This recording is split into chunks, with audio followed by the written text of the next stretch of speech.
Verifying your Yahoo Mail account is an important step to ensure the security and accessibility of your email. Follow these steps to complete the verification process. Step 1. Access Yahoo Mail. Open your web browser and go to the Yahoo Mail login page. Enter your email address and password to log into your account. Step 2. Check for verification prompts. Once logged in, look for any prompts or notifications regarding account verification. Yahoo may request you to verify your account if it detects unusual activity or if you haven't verified it yet. Step 3. Choose verification method. Select your preferred method for verification.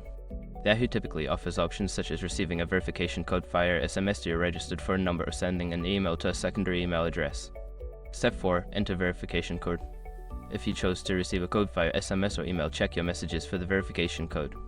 Enter this code in a designated field on the Yahoo Mail page to proceed with the verification.